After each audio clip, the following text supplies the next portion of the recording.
मेरे प्यारे छात्रों, आज मैं ग्रुप डायनामिक्स पर आपसे चर्चा करूंगा। ग्रुप डायनामिक्स को हिंदी में समूह गत्यात्मकता कहते हैं। इसको समूह गतिशीलता भी कहते हैं। तो ये क्यों आवश्यक है, इस पर चर्चा होगी। क्योंकि अक्सर देखा गया है कि शिक्षक और छात्र दो समूह होते हैं। तो शिक्षक जब पढ़ाने जाता है तो छात्रों के समूह को संबोधित करता है। तो उस समूह के मनोविज्ञान को समझना बहुत ज़रूरी होता है कि किस प्रकार से समूह के सदस्य व्यवहार करते हैं, किस प्रकार से समूह में छिपी शक्तियाँ जागृत होती हैं। इसी पर कुछ बातें मैं आपसे शेयर करता हूँ। सबसे पहले ग्रुप डायनामिक्स की जब बात करते हैं तो पहला शब्द आता है ग्रुप, दूसरा डायनामिक्स। ग्रुप का अर्थ है समूह। तो सबसे पहले हमें यह समझना होगा कि समूह क्या है, what is group and how a group works. किस प्रकार से एक समूह कार्य करता है। तो अगर आप इस चित्र को देखेंगे तो ये पाएंगे कि ग्रुप का मतलब है कि वहाँ पर कम से कम दो या दो से अधिक लोग होने चाहिए, तब ग्रुप का निर्माण होता है।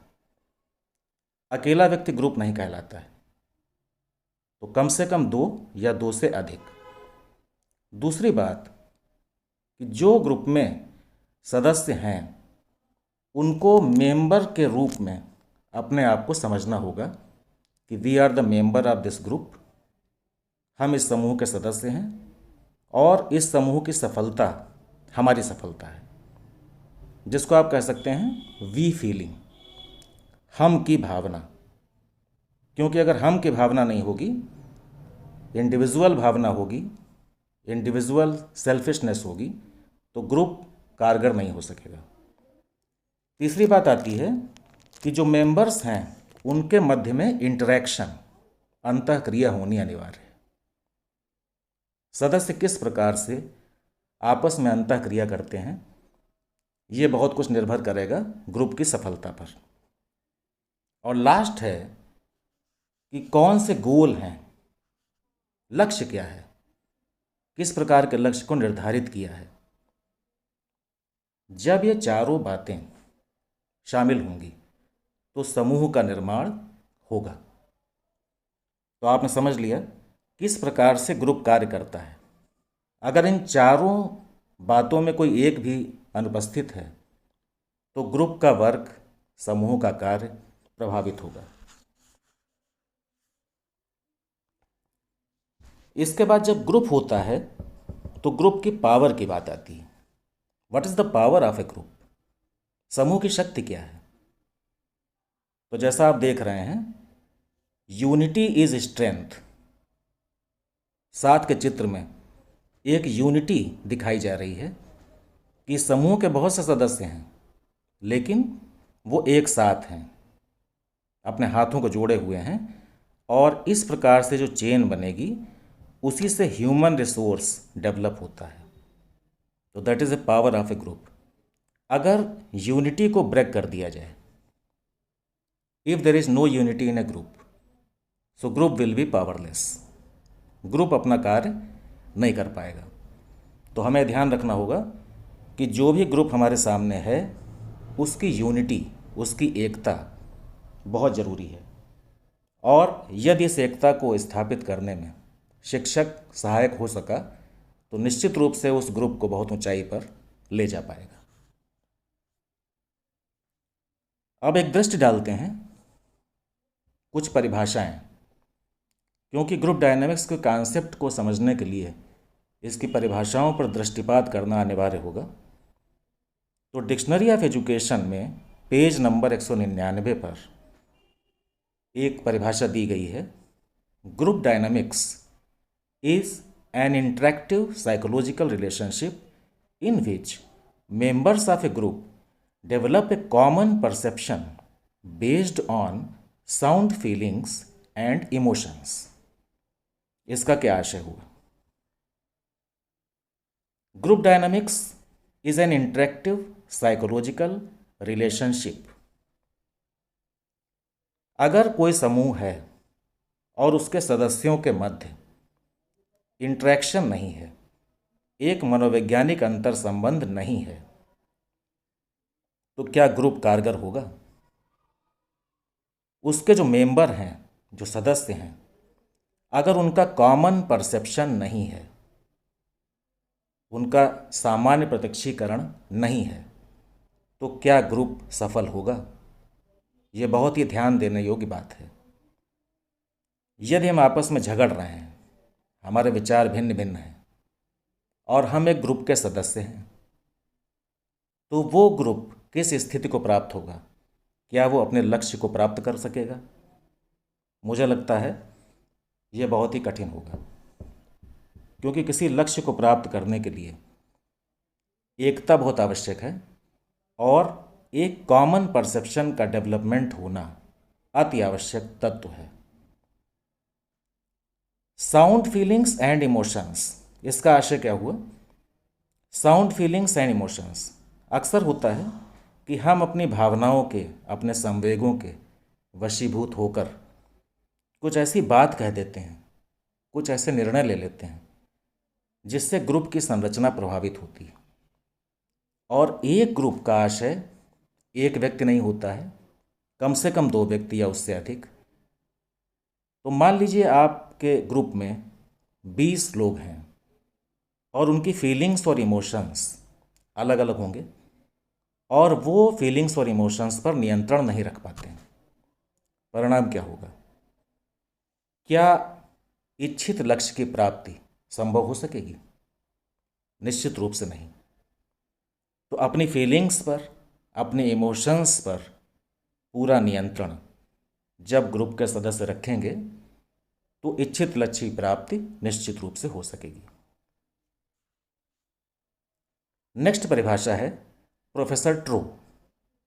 इनका कहना है group dynamics is the scientific study of the behavior of individuals in various group relationships under varying internal and external conditions, sometimes with a view to improving their effectiveness. आप देख रहे हैं साथ के चित्र में कि एक शब्द दिया हुआ है कोहेसिवनेस। कोहेसिवनेस का मतलब है एकजुटता।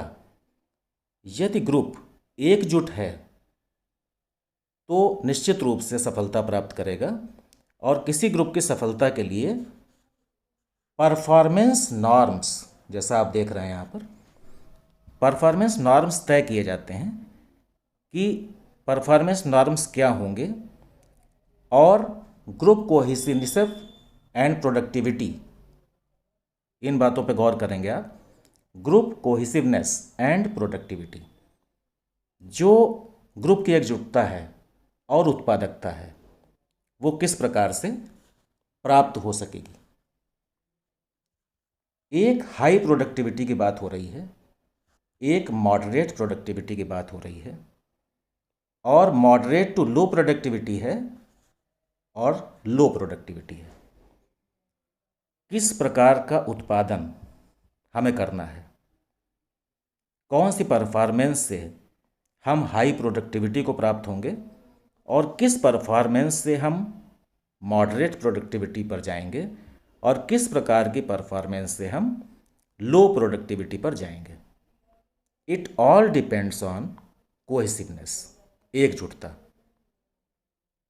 तो एक बात निश्चित रूप से समझ लें, ग्रुप की एकता, ग्रुप की एकजुटता, सदस्यों के बीच में संबंध, ये सारी बातें तय करेंगी कि किस प्रकार से हम इच्छित लक्ष्य की प्राप्ति कर सकें। जैसे ही हम परफॉर्मेंस नॉर्म्स को नहीं मानते तो हम हाई प्रोडक्टिविटी से लो प्रोडक्टिविटी की ओर चले आते हैं, मॉडरेट प्रोडक्टिविटी से लो प्रोडक्टिविटी की ओर चले आते हैं। लेकिन अगर हम परफॉर्मेंस नॉर्म्स का पालन करते हैं तो यही स्थिति इसके विपरीत होगी कि हम किस प्रकार से लो प्रोडक्टिविटी से मॉडरेट प्रोडक्टिव की ओर चले जाएंगे और किस प्रकार से मॉडरेट से हाई की ओर चले जाएंगे। तो हमारी सारी प्रोडक्टिविटी किस पर निर्भर करेगी कि हमारी कोहेसिवनेस क्या है। समूह गत्यात्मकता की अगली परिभाषा फिशर महोदय के अनुसार group dynamics is area of study focusing on the social forces or pressures that affect the behavior of the individual in a small group। Fisher का कहना था कि समूह गतिकी अध्ययन का एक ऐसा क्षेत्र है जो उन बलों या दबावों पर प्रकाश डालता है जिनसे छोटे समूह में व्यक्तियों का व्यवहार प्रभावित होता है। किसी समूह में व्यक्ति हैं और किस प्रकार के दबाव उस समूह पर पड़ रहे हैं जिससे व्यक्ति का व्यवहार प्रभावित हो रहा है, ये समूह गतिकी अध्ययन करेगा और अध्ययन करने के पश्चात वो व्यवहार में वांछित परिवर्तन लाने के लिए प्रयास करेगा। अगली परिभाषा एस माथुर के अनुसार group dynamics gives the knowledge of those forces which are active in a group. आप एक ग्रुप देख रहे हैं, एक समूह है, क्लासरूम है और इस क्लासरूम के भीतर कई प्रकार के व्यक्ति हैं। ये छात्र प्रश्न पूछ रहा है, दो छात्र आपस में डिस्कशन कर रहे हैं, कुछ छात्र शांत बैठे हुए हैं, कुछ छात्र ध्यान से पढ़ रहे हैं। आप देखेंगे पूरे समूह के भीतर बहुत से छात्र हैं और उन छात्रों की भावभंगिमा के आधार पर आप निष्कर्ष निकाल सकते हैं कि इनके भीतर अलग अलग शक्तियां छिपी हुई हैं। तो एस माथुर के अनुसार group dynamics gives the knowledge of those forces which are active in a group. अब शिक्षक को क्लास उसका समूह है, उस समूह के सदस्यों के विषय में जानना पड़ेगा कि ये जो विभिन्न प्रकार के छात्र हैं, इन छात्रों के भीतर किस प्रकार की शक्तियां कार्यरत हैं और उन शक्तियों का जागरण करवाना शिक्षक का कार्य होगा। समूह गतिकी यहाँ पर एक बहुत ही महत्वपूर्ण भूमिका अदा करती है। इसलिए ये अत्यंत आवश्यक होता है कि हम प्रत्येक छात्र के मनोविज्ञान को समझें और उसको समझने के पश्चात उस छात्र की छिपी हुई शक्ति को जागृत करें। कुछ समूहों के आधार पर हम छात्रों की शक्तियों का प्रयोग करके इच्छित लक्ष्य की प्राप्ति कर सकते हैं। एक समूह के छात्र दूसरे समूह के छात्रों से किस प्रकार इंटरेक्ट करते हैं, अंतःक्रिया करते हैं, इसको भी जानना बहुत ज़रूरी होता है। तो हमें ध्यान रखना पड़ेगा कि छुपी हुई शक्तियाँ जागृत करना ग्रुप डायनामिक्स का लक्ष्य है। अब इन परिभाषाओं के आधार पर मैं एक प्रयास करूंगा कि किस प्रकार से ग्रुप डायनामिक्स के कॉन्सेप्ट को समझा जाए। पिछली परिभाषाओं में आपने देखा कि कुछ समूह हैं और उन समूहों में कुछ सदस्य हैं। कई समूह हो सकते हैं और उनके कई सदस्य हो सकते हैं। यहीं पर अगर हम एक शिक्षक को ले लें जिसको कि इन समूह में गति पैदा करनी है, तो हमें यह देखना होगा कि शिक्षक किस प्रकार से उन समूहों को संबोधित कर सकता है और समूह के भीतर छिपे हुए शक्तियों को जागृत कर सकता है। अलग अलग छात्रों का अलग अलग विचार होता है। उन विचारों को किस प्रकार से एक लक्ष्य तक ले जा सकता है। अगर हम इसको एक गोल मान लें जिस लक्ष्य तक हमें पहुंचना है, तो शिक्षक का कार्य होगा कि किस प्रकार से विभिन्न समूहों के बीच एक तालमेल बिठाकर इस इच्छित लक्ष्य तक उन सभी समूहों को पहुंचाए। इसके लिए आवश्यक है कि समूह के सदस्यों के मध्य अंतःक्रिया हो। ये अलग अलग ग्रुप के सदस्य हैं, ये एक दूसरे से अंतःक्रिया कर रहे हैं और ये अंतःक्रिया एक कॉमन परसेप्शन को जन्म देती है। कॉमन परसेप्शन के अभाव में लक्ष्य को प्राप्त करना संभव नहीं होता है, क्योंकि जैसा कि आपने देखा कि कोई भी दो व्यक्ति एक प्रकार से एक तरह से सोच नहीं सकते हैं, उनकी सोच में कुछ ना कुछ भिन्नता होती है। इसको ध्यान में रखते हुए शिक्षक का या लीडर का ये कर्तव्य होगा कि अलग अलग समूहों के अलग अलग सदस्यों से किस प्रकार से पेश आए और उनके भीतर की शक्तियों का जागरण करके उस समूह से बाहर निकाले, जिससे वो इच्छित लक्ष्य को प्राप्त कर सकें। शिक्षक को सदैव इस बात का ध्यान रखना पड़ेगा कि जो ग्रुप उसके सामने हैं उन पर कुछ बाहरी बल भी कार्य कर रहे हैं जो उनके व्यवहार को प्रभावित करते हैं। ये बाहरी बल उनके व्यवहार में परिवर्तन लाते हैं। तो किस प्रकार से एक समूह बाहरी बल का वेलकम करता है या बाहरी बल से परेशान होता है, ये उस समूह का मनोविज्ञान है। इसे समझना शिक्षक के लिए बहुत ही आवश्यक होता है। तो कोई भी समूह, जैसा कि आपने देखा, कोई भी समूह अगर वो किसी लक्ष्य की प्राप्ति के लिए प्रयास कर रहा है तो ये ध्यान रखना पड़ेगा कि ये समूह इस लक्ष्य तक कैसे पहुँचे। यहाँ पर बहुत से नॉर्म्स बनाने पड़ते हैं, समूह के भीतर बहुत से नॉर्म्स बनाने पड़ते हैं कि किस प्रकार से आप विचार करेंगे, किस प्रकार से आप सोचेंगे और उन नॉर्म्स के आधार पर इस इच्छित लक्ष्य को किस प्रकार से प्राप्त करेंगे। जहाँ जहाँ भिन्नता है विचारों में, सोच में, उस भिन्नता को किस प्रकार से एक अम्ब्रेला के भीतर लाएंगे जिससे कि कॉमन परसेप्शन उपलब्ध हो सके। ये बहुत ही ज़रूरी होता है कि इस कॉमन परसेप्शन के डेवलप होने पर गोल को प्राप्त करना बहुत ही आसान हो जाता है, बहुत ही जल्दी हम गोल पर पहुंच जाते हैं। तो मुझे लगता है कि ग्रुप डायनामिक्स के कॉन्सेप्ट को छात्र समझ गए होंगे और किस प्रकार से उन्हें अपने ग्रुप में सोई हुई शक्तियों को जगाना है, अलग अलग मेंबर्स में जो शक्तियां छुपी हुई हैं उनको कैसे जागृत करना है, सदस्यों के बीच किस प्रकार से अंतःक्रिया करनी है और उस अंतःक्रिया को किस प्रकार से कॉमन परसेप्शन में बदलना है और कॉमन परसेप्शन के आधार पर किस प्रकार से गोल को प्राप्त करने में सहायक सिद्ध होना है।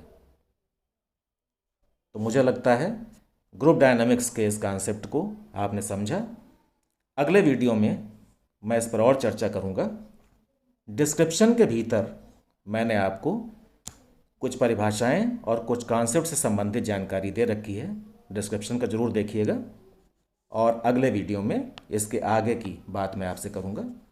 धन्यवाद।